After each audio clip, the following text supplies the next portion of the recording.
우리는 예수님만 믿으면 만사 형통한 줄 알고 있습니다. 그러나 유감스럽게도 그렇지 않다는 것입니다. 우리는 하나님의 백성들이 가는 길이 그리 순탄하고 형통하지 않다는 것을 이스라엘 백성들의 역사를 통해서 깨달을 수가 있습니다. 그렇습니다. 하나님의 백성들의 가는 길은 시험과 고난과 역경의 연속일 수 있습니다. 정말 고통스럽고 순탄하지 않을 때가 너무나 많습니다. 자, 그러나 중요한 것은 그 문제의 연속인 우리의 인생 가운데 누가 함께 하느냐가 중요할 것입니다. 중요한 것은 우리의 험한 인생 가운데 함께 하시는 분은 전능하신 하나님 한 분인 줄로 믿으시길 바랍니다. 우리의 인생길에 수많은 문제와 시험과 역경의 문제들이 우리 앞을 시시각각으로 닥칠지라도 우리 하나님이 우리와 함께 하시는데 그 문제를 해결할 수 있는 분은 바로 단 한 분, 여호와 하나님 한 분인 줄로 믿으시길 바랍니다. 오늘 본문에 하나님의 백성들이 꿈에 그리던 가나안 땅에 도착했을 때에 그들의 앞에 큰 문제가 봉착될 수밖에 없었습니다. 그것은 바로 난공불락의 여리고성을 어떻게 무너뜨리냐는 것이었습니다. 그렇다면 오늘 본문의 말씀을 통하여 이스라엘 백성들이 이 엄청난 이 시험의 문제에 여리고성을 어떻게 무너뜨렸는가를 살펴보고 우리의 인생에 시시각각에 다가오는 모든 문제들, 당면한 어려운 시험들을 어떻게 해결할 수 있을지 주님의 세미한 음성을 듣는 저와 여러분이 되시기를 간절히 바랍니다. 첫 번째, 하나님 말씀에 순종을 해야 우리 인생의 문제를 해결할 수 있는 놀라운 비결을 우리가 맛볼 수 있다는 것이 오늘 본문 먼저 3절, 4절 다 함께 읽습니다. 너희 모든 군사는 그 성을 둘러 성 주위를 매일 한 번씩 돌되 엿새 동안을 그리하라.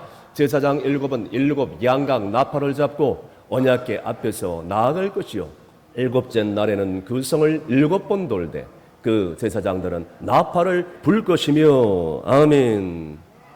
이스라엘 백성들에게 있어서 가나안 땅에 도착하니 가장 힘든 시험의 문제는 난공불락의 여리고성이었습니다. 하나님께서 그들을 여호수아에게 붙여주셨다라고 이미 여호수아에게 이미 말씀해 주셨어요. 약속해 주셨어요. 그래서 여리고성을 정복하기 위해서 무기를 준비하고 그리고 전략을 세우고 그리고 특공대를 어떻게 파견할 것인가에 대한 문제를 얘기하지 않고 뭐라고 말씀하시느냐, 성주위를 한 바퀴씩 매일매일 엿새 동안 반복해서 돌라는 것이 있습니다. 그리고 7째 날에는 7바퀴를 돌라고 하나님이 말씀한 것이었습니다. 그리고 또 제사장 7명이 긴 양각 나팔을 잡고 언약궤 좌우는 이스라엘 군사들이 양쪽으로 엄하게 호위를 하면서 그렇게 돌라는 것이었습니다. 그것도 아무 말도 하지 말고 침묵으로 돌라는 것입니다. 사랑하는 성도들은 보세요. 성주위를 돈다고 해서 기적이 일어납니까? 역사가 바뀝니까? 인간적인 상식적으로 생각을 한번 해보십시오. 불가능한 일입니다. 인간의 상식과 현대 과학으로는 있을 수 없는 일이죠. 오늘 우리의 신앙생활도 마찬가지입니다. 내 감정, 내 생각, 내 경험을 의지하고서는 하나님의 놀라운 역사를 경험할 수 없고 하나님의 어떻게 나에게 말씀하시는가, 나를 향한 주님의 음성이 어떤 음성인지, 나를 향한 놀라운 섭리가 어떤 섭리인지 모르고 어리석게도 신앙생활을 할 수밖에 없다는 것이에요. 그러나 주님의 말씀 앞에 우리가 온전히 순종하면, 주님이 순종하라고 말씀하면 순종하면 나가면 하나님의 역사가 일어난다는 것이에요. 2013년도 6월 20일 미국 사우스 캐롤라이나 주의 고등학교에서 실제로 일어났던 일입니다. 졸업식에 일어났던 실화입니다. 학교 측에서는 그동안 종교 행사를 막아왔습니다. 당연히 졸업식 때도 예수 예자로 꺼내지 못할 정도로 이미 원천 봉쇄를 시키기 위해서 대표 학생에게 고별사를 원고를 미리 다 준비해 줬어. 그런데 이 세상에 이 대표 학생이 강단에 딱 올라가자마자 학교 측에서 준 고별사를 북북 찢어버립니다. 그리고 자기가 준비한 원고를 부석부석 중문에서 꺼내기 시작합니다. 그리고 읽기 시작하는데 먼저 나를 지금까지 예수 그리스도를 알게 하신 사랑하는 부모님께 감사를 드립니다. 그러면서 그 고별사를 읽어 나가는데 주기도문을 읽어버리는 것입니다. 하늘에 계신 우리 아버지, 아버지의 이름을 거룩히 하시며 나라에 임하옵시며, 주기도문을 쭉 낭송하고 그대로 터벅터벅 내려가 버리고 만 것입니다. 인터넷으로 생중계 돼버린 것이요. 그거 졸업식이 끝난 다음에 CNN 방송 기자가 그 학생에게 개인적으로 인터뷰를 했습니다. 아니, 이런 일들을 결정하기 힘들었을 텐데 어떻게 이렇게 대담하게 이런 일을 할 수가 있었습니까? 라고 그 학생에게 질문했습니다. 예, 맞습니다. 이렇게 해야 될지를 많이 고민했습니다. 그래서 부모님께도 상의를 해봤습니다. 그러나 부모님 완강히 거절을 했습니다. 너 그러면 왕따를 당한다. 너 그런 분 앞에 출세할 수 없다. 학교에서 준비한 대로 그대로 읽어라. 나는 부모님의 말씀에 순종할 수 없었습니다. 그래서 하나님 앞에 기도하기 시작했습니다. 하나님, 어떻게 하면 좋습니까? 학교에서 준비한 고별사를 그대로 읽을까요? 아니면 하나님의 영광을 드러낼 수 있는 이 귀한 자리에서 주님의 이름을 영광을 돌릴까요? 기도하다 보니 성령이 내 마음 가운데 감동을 주어서 그 많은 사람들 앞에 이렇게 주기도문을 낭독하며 하나님께 영광을 돌리겠습니다. 할렐루야. 여러분, 지금요, 미국이라는 나라는 케네디 대통령 때 그때 모든 공립학교를 위시하여 모든 학교에 성경을 가르치고 기도를 가르치는 것을 엄격히 금지해 왔습니다. 그 전부터 그랬지만 그 이후부터 이제는 학교 청소년들의 범죄율이 너무나도 많이 일어나죠. 총기 상구가 남발하죠. 그리고 동성애자들이 긁기 시작하죠. 미국의 경제는 그때부터 하락의 추세에 일어나죠. 많은 나라들 앞에서 영향력이 점점 무너져 버리죠. 여러분, 이렇게 될 수밖에 없다는 것입니다. 그런데 그 학생은 외로이 하나님의 의로운 길을 선택하여서 그 강단 앞에서 모든 학부모들과 모든 인사들 앞에 주기도문을 낭독함으로 하나님이 기뻐하시는 일들을 했기에 이것이 생중계로 방송되며 정말로 전 세계적으로 유명한 인기 스타가 된 줄로 믿습니다. 사랑하는 성도 여러분, 우리에게도 인생에 많은 환난과 핍박이 온다 할지라도 오직 하나님의 말씀, 성령의 말씀, 주의 종의 말씀에 온전히 순종할 수 있기를 바랍니다. 이것이 진정으로 하나님의 뜻을 이루고 하나님의 기적을 이룰 수 있는 그런 유일한 길이고 하나님 나라를 위해서 하나님의 영광을 위해서 귀하게 쓰임받는 줄로 믿습니다. 그래서 사무엘 선지자는 구약 성경 사무엘 상 15장 22절, 23절에 사울 왕에게 이렇게 강력하게 요청을 합니다. 다 함께 있습니다. 사무엘이 이르되 여호와께서 번제와 다른 제사를 그의 목소리를 청중하는 것을 좋아하심과 같이 좋아하시겠나이까? 순종이 제사보다 낫고 듣는 것이 수양의 기름보다 나으니 이는 거역하는 것은 잠자는 죄와 같고 완고한 것은 사신 우상에게 절하는 죄와 같음이니라. 왕이 여호와의 말씀을 버렸으므로 여호와께서 왕을 버려 왕이 되지 못하게 하셨나이다 하니. 아멘. 여러분, 이렇게 순종이 중요합니다. 그런데 많은 사람들이 이렇게 순종하지 못함으로 인해서 하나님의 복을 걷어차버리고 그리고 하나님의 영광을 이루지 못할 때가 얼마나 많이 있습니까? 그래서 그 사람의 신앙생활의 한계가 바로 여기에 있을 수밖에 없습니다. 어떤 교회에서 목사님들이 교인들에게 그렇게 얘기를 했습니다. 사랑하는 성도 여러분, 순종이 무엇보다 낫습니까? 라고 질문했습니다. 그때였습니다. 저 멀리 있던 한 교인이 큰 소리로 얘기를 했습니다. 목사님, 순종은 잡종보다 낫습니다. 라고 얘기하는 거예요. 순종이 잡종이 개 이름입니까? 이렇게 순종을 못하니 어떻게 하나님의 영광을 이루고 하나님의 복이 임하겠습니까? 이렇게 불순종하지 어렵게 하나님의 놀라운 은혜를 덧입겠습니까? 사랑하는 성도 여러분, 순종이 수많은 의미 없는 제사보다 낫습니다. 아멘이십니까? 다 함께 따라하겠습니다. 보이는 것이 사명이다. 아멘. 예를 들겠습니다.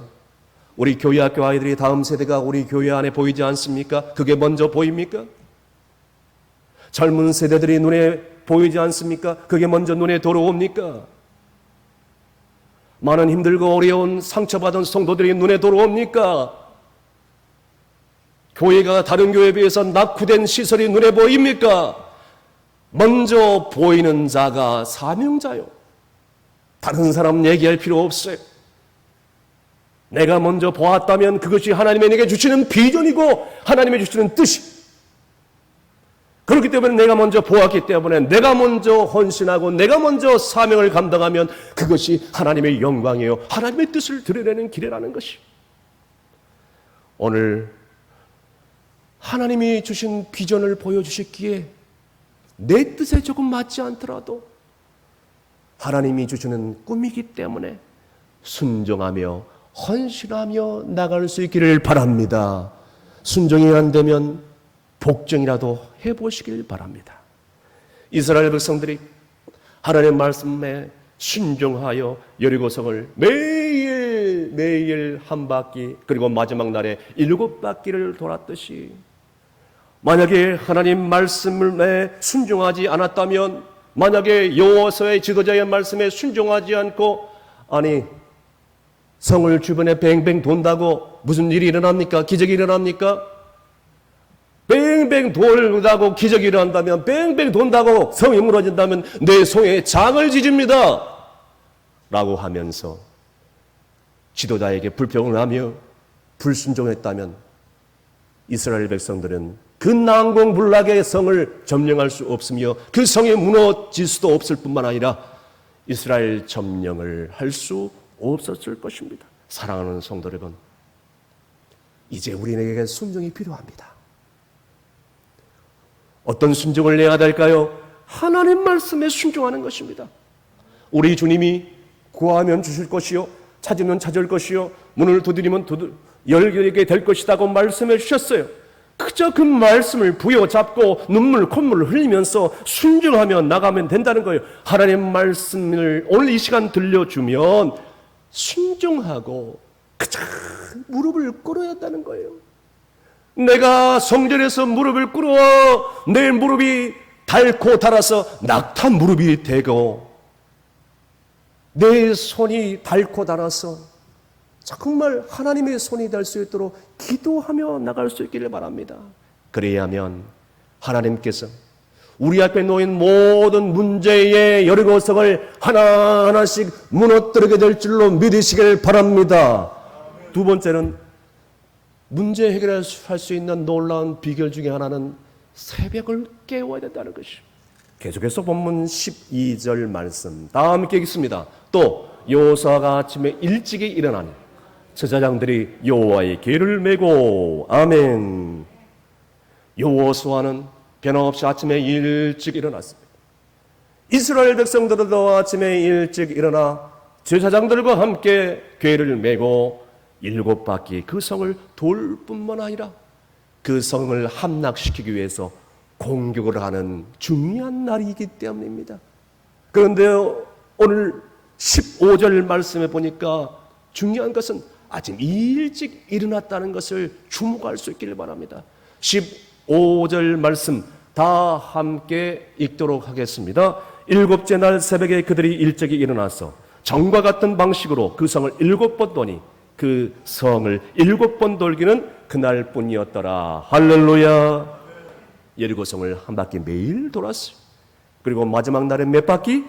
7바퀴를 돌라는 하나님 말씀에 낮에 돌았나요? 시간 남으면 돌았어요? 밥을 먹고 돌았나요? 아니에요. 새벽에 아침 일찍 일어나 돌라라는 하나님 말씀 앞에 순종함으로 도무지 내 생각으로는 이해할 수 없으나 누가 말씀하셨기 때문에, 하나님이 말씀하셨기 때문에 그냥 순종함으로 나아갔기 때문에 도저히 상상할 수 없던 놀라운 기적의 사건들이 이스라엘 백성들 앞에 눈앞에 펼쳐지기 시작한 것입니다. 우리가 잘 알다시피 주석을 만든 유명한 신학자 매튜 헨리라는 그런 신학자가 있습니다. 매튜 헨리라는 사람은 이스라엘 백성들을 이렇게 정의하고 있습니다. 이스라엘 백성들은 새벽을 깨우는 백성들이었다. 새벽의 중요성을 아는 백성이었고, 그리고 새벽에 일찍 일어나서 출근하고 나가는 백성이었고, 그리고 새벽에 은총을 나는 백성이었기 때문에 하나님의 놀라운 은혜를 덧입고, 무엇보다도 그들의 역사 가운데, 하나님의 그 구원의 역사 가운데 자연스럽게 뺀 생활 습관이었다라고 얘기를 했고 있습니다.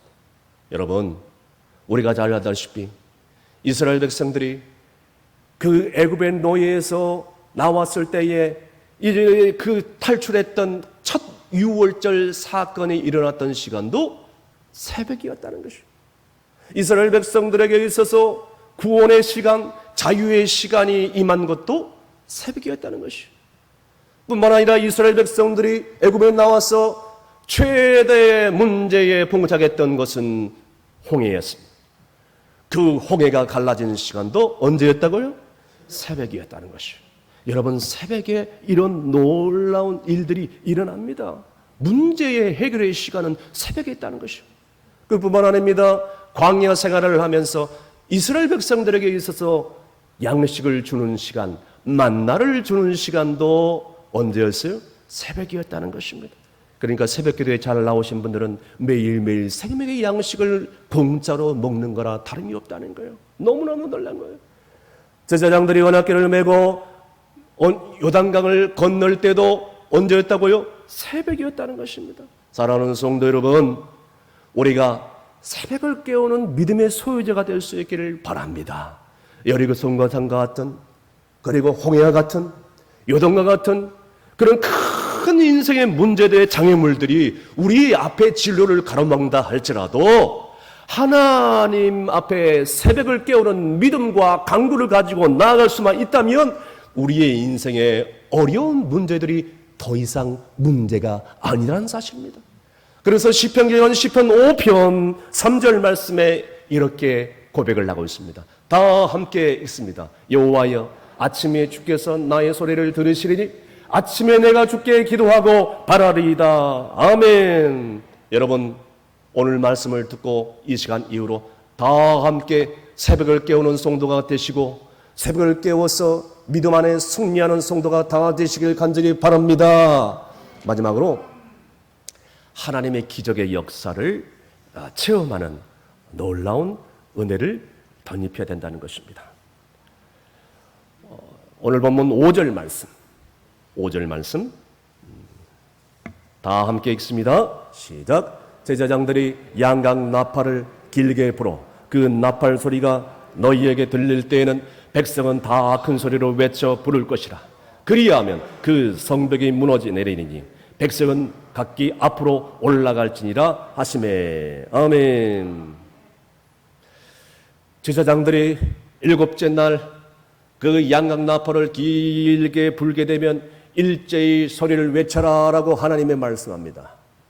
여호와를 위하여, 여호사를 위하여 하고 큰 소리로 외쳐지자마자 그 난공불락의 여리고성이 와르르 무너진 것입니다. 여러분, 소리만 크게 지른다고 성이 무너집니까? 이건 상식적으로 생각하면 불가능한 일이에요. 그러나 생각해 보십시오. 이 놀라운 사실 20절에 기록되고 있습니다. 오늘 본문 20절 다 함께 읽습니다. 이에 백성은 외치고 제사장들은 나팔을 불매 백성이 나팔 소리를 들을 때에 크게 소리를 질러 외치니 성벽이 무너져 내린지라 백성이 각기 앞으로 나아가 그 성에 들어가서 그 성을 점령하고. 아멘. 여러분 성지순례에 가보면요, 여리고 성이 지금도 존재하는데 100m 정도가 무너져 내리고 있다고 합니다. 구약 성경에 보니까 성은 보수하거나 수축하지 말라는 그런 율법의 말씀이 있듯이 그대로 이 유대인들이 보존을 해둔 것입니다. 후손들을 위해서. 나중에 성지순례 가보면 꼭 여리고성을 보시고 오시길 바랍니다. 여러분, 무엇보다도 성경 말씀이 진리이고 하나님께서 살아계신다는 증거물이 되지 않고 뭐겠습니까? 여러분, 우리가 여기서 기억해야 될 중요한 말씀이 있습니다. 그것은 히브리서 11장 1절에서 2절까지 말씀입니다. 다 함께 있습니다. 믿음은 바라는 것들의 실상이요 보이지 않는 것들의 증거니 선진들이 이로써 증거를 얻었느니라. 아멘.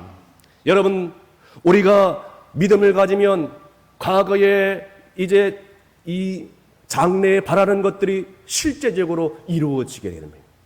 그리고 우리가 믿음을 가지면 보이지 않았던 것들이 앞으로 보이게 되는 놀라운 기적의 역사가 일어난다는 것입니다.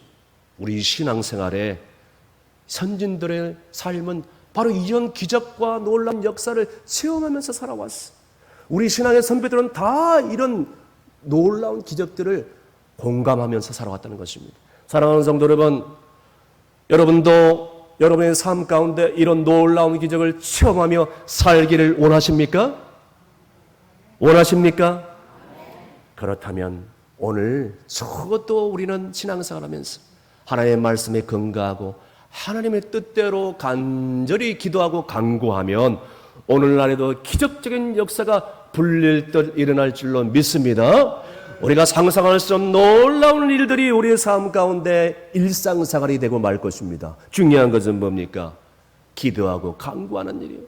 왜냐하면 우리 신앙의 선배들이, 우리 신앙의 인물들이 다 이런 기적을 체험하면서 맛보며 살아왔기 때문입니다. 지금은 천국에 가 계신 목사님이 이런 귀한 간증을 해 주셨습니다. 어느 날 새벽 기도에 처음 본 성도님이 나와서 조용히 숨을 죽이며 슬피 울며 기도하는 것이죠. 나중에 사연을 알고 보니까 하나밖에 없는 어린 아들이 있었는데 그 아들의 눈동자가 자꾸 밑으로 쏠리는 그런 병을 가지고 된 것입니다. 용한 의사를 찾아가 봅니다. 약도 써봤습니다. 우리 한국에 내노라는 메이저 병원, 대학병원을 다 찾아가 봤어. 그러나 효험이 없었어요. 뚜렷한 변명을 찾지 못해요. 그래서 할 수 없이 지푸라기 잡는 심정으로 용한 점쟁이 무당을 찾아간 거예요. 무당이 처음 보자마자 이분에게 얘기합니다. 나는 못 고치고 혹시라도 교회 가면 고칠 수 있으니 당장에 가까운 교회에 나가보라는 거예요. 세상에 무당이 교회로 전도하는 거예요. 교회로. 그래가지고 교회에 처음 나와보니까 권사님, 나이 드신 권사님 한 분이 새벽 제단을 한번 써보라고 적극적으로 권유한 것이에요. 그래가지고 새벽에 나왔는데 이 초신자가 기도를 할 줄 안 하네요.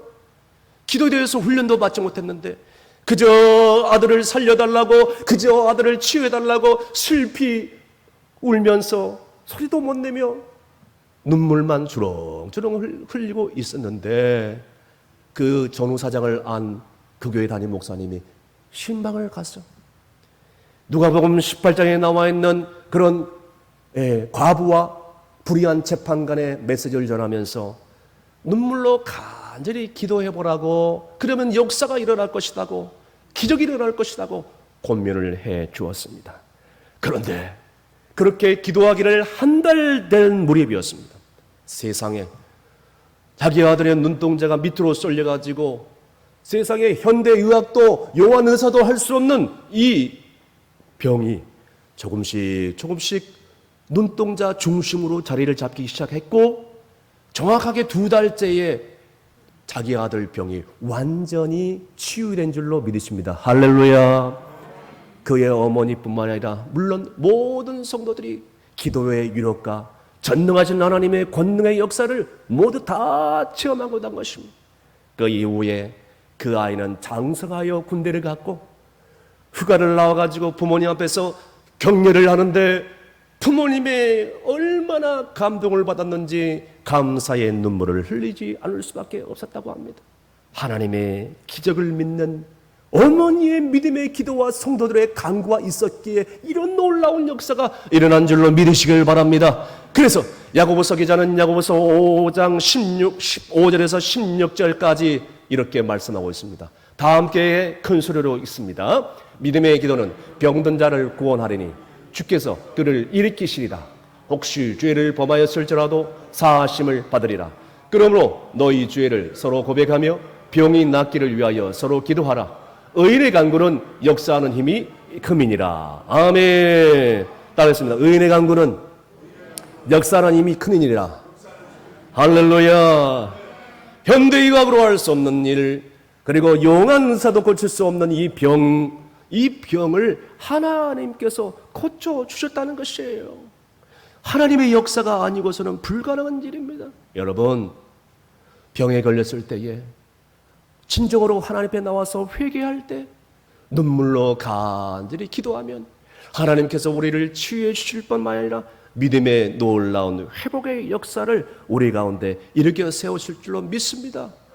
경기도 일산에서 병원을 크게 운영하다가 하나님의 사명을 받아 신학교를 가서 해외 의료 선교 사역을 하고 있는 목사님이자 의사인 그분께서 이런 간증을 한 적이 있습니다. 지금까지 병원에서 많은 사람들을 진료하고 치료한 데이터를 종합한 결과 이런 결론을 내리게 되었다고 합니다. 사람이 걸리는 병의 65%는 인체가 가지고 있는 면역력으로 회복이 가능하다고 합니다. 그리고 그 의사의 의술을 통해서 몇 프로냐? 30%는 고칠 수 있다고 합니다. 그런데 여러분, 이것이 중요합니다. 의학도 의사도 못하는 그런 병이 약 한 5% 정도가 존재하는데 이 5%의 희귀병은 의학도 안 되고 의사의 의술도 안 되고 오직 하나님 한 분만 할 수 있는 병이라고 합니다. 하나님만이 고칠 수 있는 병이라고 합니다. 사랑하는 성도 여러분, 오늘 하나님이 아니고서는 해결할 수 없는 우리 인생의 모든 시험과 문제들이 우리 앞에 너무나도 많이 있습니다. 오늘 말씀의 결론을 내리면서 우리 인생 가운데 이런 시험과 고난이 왔을 때 우리는 어떻게 이 문제를 해결하고 있습니까? 어떻게 이 시험과 고난 앞에 여러분들은 반응하고 있습니까? 어떤 사람들은 인본주의적으로, 어떤 사람들은 사람을 향하여, 어떤 사람들은 세상 것을 향하여서 달려갑니다. 그러나 우리의 삶에 고난과 이 질병으로 고통스러운 삶이 정말 이어지는 것이 아니라 우리의 삶이 그 고난과 고통 속에서 하나님을 의지하지 못하기 때문에, 하나님 말씀에 순종하지 못하기 때문에 우리의 삶에 고난과 고통의 연속일 뿐입니다. 매우 중요합니다. 이제라도 우리의 남은 생에 하나님 말씀 앞에 순종할 수 있는 여러분이 될 수 있기를 바랍니다. 힘들고 어려운 인생의 문제가 닥쳐왔을 때 사람을 향하여 달려가지 말고 이 핑계 저 핑계 대지 말고 주의 재단 앞에 바짝 엎드려 새벽을 깨우는 성도가 되시길 바랍니다. 더 나아가서 하나님의 기적을 믿으면서 오늘도 믿음의 기도를 잃지 않는다면 우리 인생에 어떤 고난과 불행이 찾아올지라도 우리의 삶 가운데 날마다 기적을 체험하며 그 기적의 간증을 나누는 아름다운 삶이 될 줄로 분명히 믿는 여러분이 되시기를 주의 이름으로 축원합니다. 기도하시겠습니다. 믿음의 주여, 우리를 온전케 하시는 하나님 아버지, 광야 같은 인생길에서 우리가 해결할 수 없는 인생의 문제와 역경과 시험을 당할 때에 우리는 좌절하고 실망하고 포기하고 때론 절망하는 우리의 삶을 발견하게 됩니다. 그러나 그 문제를 해결할 수 있는 분은 한 분, 여호와 하나님 한 분인 줄로 믿습니다. 이제 남은 생에 어떠한 환난과 시험과 고통이 왔을지라도 하나님 말씀 앞에 온전히 순종하는 성도가 되게 하여 주옵소서. 새벽을 깨우는 성도가 되게 하여 주시옵소서. 하나님의 기적을 사모하며 체험하는 복된 충성교회 성도들 다 되게 하여 주시옵소서. 예수님의 이름으로 기도합나이다. 아멘.